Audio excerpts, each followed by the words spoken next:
Всем привет! Вы на канале Реальный Харьков. Продолжаю рассказывать о знаковых местах криминальной истории города Харькова. В одном из предыдущих видео это был железнодорожный вокзал Харьков-Пассажирский, а сегодня центральный рынок. Как только не называли этот рынок, и Благовещенский, и коммунальный, и центральный. Но прижилось харьковское название Благбаза. Каждый житель Харькова знает это название с детства. Сокращение от Благовещенский базар с буквой А на конце для смягчения. Благбаза – это топоним, понятный только харьковчанам. Благодаря историкам и любителям старины о Благовещенском рынке написано немало. Но у этого знаменитого в Харькове места еще есть и богатая криминальная история, мало кому известная. До середины 20 века Благовещенский рынок был самым обычным базаром. Это был преимущественно продуктовый рынок, на который крестьяне из близлежащих сел везли свою продукцию, была и вещевая толкучка. Традиционные способы обмана в те времена на рынках – это махинации с продуктами, с обвесом и качеством. В муку для веса добавляли мел или известь, пережженный гипс. Хлебом из такой муки можно было отравиться насмерть. Таким же образом бодяжили и сахар, а вино делали из воды, жженого сахара и спирта. Рецепт остался по сей день. В молоко и сливки добавляли мел, а конфеты красили мышьяком. Из историй и устных рассказов сохранилось только особое нетерпимое отношение порядочных харьковских торговцев того времени к тем, кто вел дела нечестно. Особо разошедшихся фальсификаторов били и гнали с базарных рядов, чтобы не портили репутацию честным торговцам. Как ни странно, но расположение рынка в непосредственной близости от Благовещенского собора способствовало ухудшению криминальной обстановки в торговых рядах, особенно в большие церковные праздники.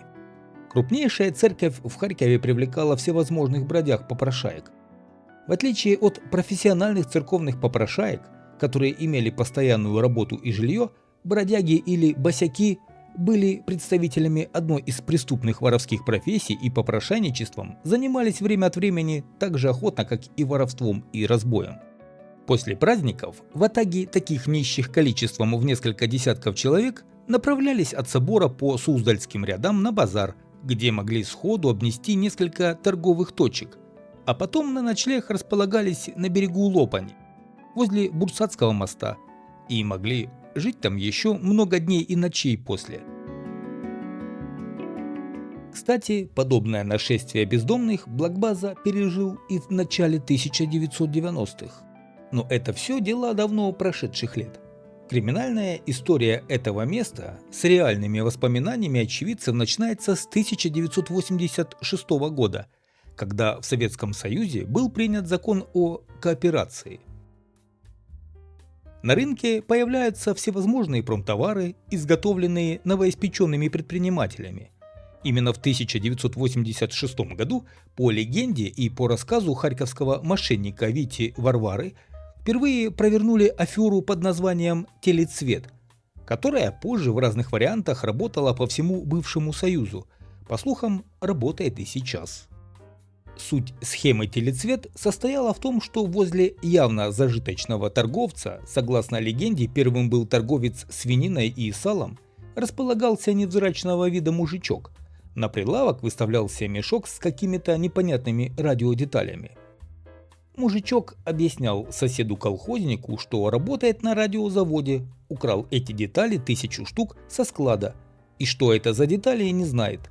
И самое важное, выручить бы за них хоть пару червонцев на водку. Далее под каким-то предлогом торговец с непонятных радиодеталей отлучался, предварительно попросив соседа, с которым уже был на «ты», присмотреть за товаром и вдруг что-то продавать, хотя бы копеек по 50 за штуку. Спустя несколько минут подходит солидный гражданин и заинтересовывался радиодеталями. Причем так, что готов был забрать все сразу оптом, даже по 5 рублей, если отдадите. У торговца салом сразу в уме происходит нехитрая калькуляция. 5000 деталек – это 5000 рублей. Ведь это уникальные радиодетали, которые при установке в телевизор делают его из черно-белого цветной. Единственная неприятность – деньги в машине, а машина на другой улице. Но он сейчас мигом сбегает, а вы никому не отдавайте, я все забираю. И, конечно, закономерно, когда продавец радиодеталей очень вовремя возвращается, ему поступает очень выгодное коммерческое предложение от продавца сельхозпродукции. Зачем тебе здесь зря торчать, иди домой, а мне все равно до вечера за прилавком стоять. Давай дам тебе твои 2 червонца и беги в магазин.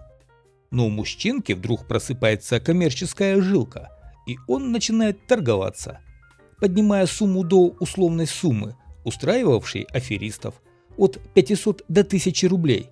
И это были хорошие деньги. Получает деньги, желает удачи и уходит. А сельский предприниматель начинает ждать покупателя. И в уме приятно прикидывать прибыль. Стоит ли говорить, что покупатель не приходит ни сегодня, ни завтра, а все радиодетали были куплены за трояк, вместе с мешком. Также история Благовещенского рынка тесно связана с одним из самых богатых, по некоторым данным просто самым богатым и загадочным харьковским цеховиком дядей Борей. Он разбогател на производстве и торговле денатуратом, жидкостью из технического спирта, предназначенной для розжига примусов. Денатурат от дяди Бори можно было пить, хотя и с явным риском для здоровья. Именно на Блакбазе в начале 1980-х появились первые точки продажи такого пойла.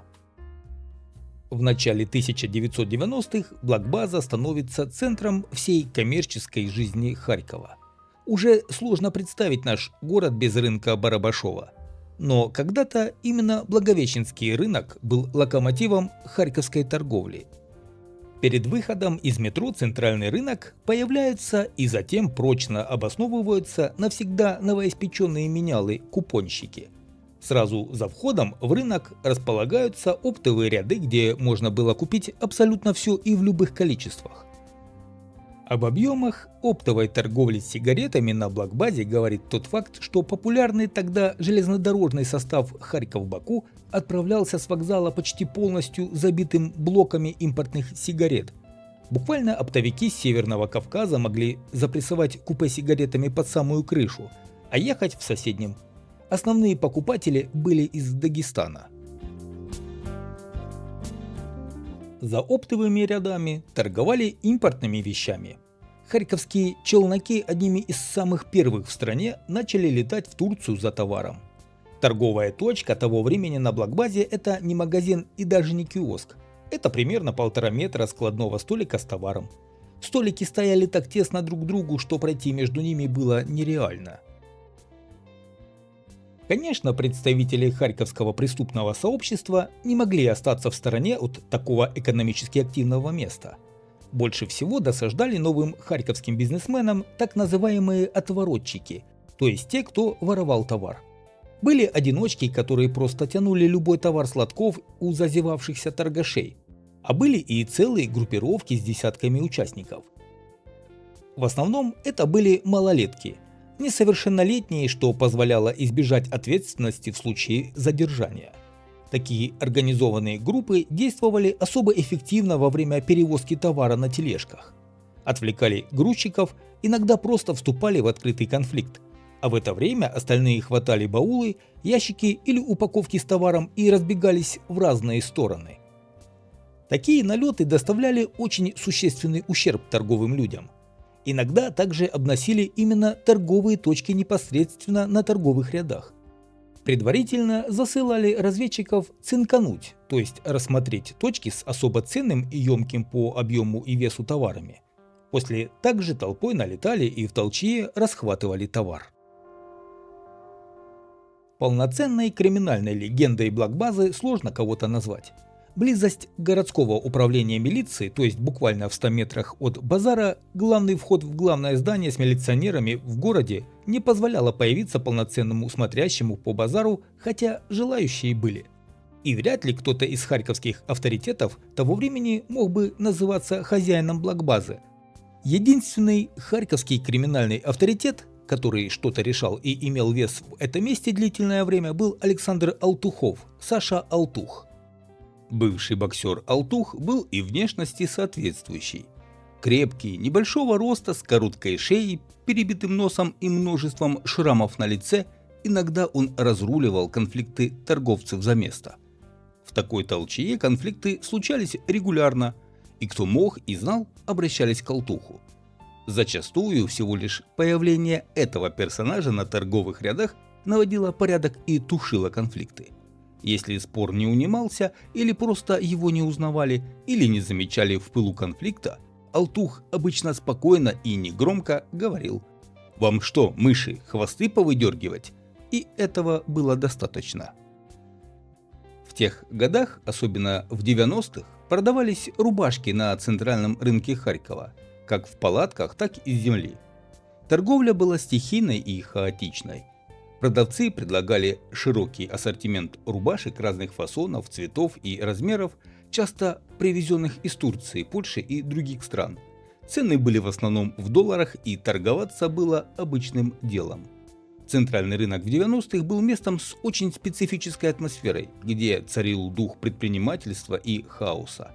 Продавцы и покупатели зачастую не были профессиональными бизнесменами, а просто пытались выжить в непростое время.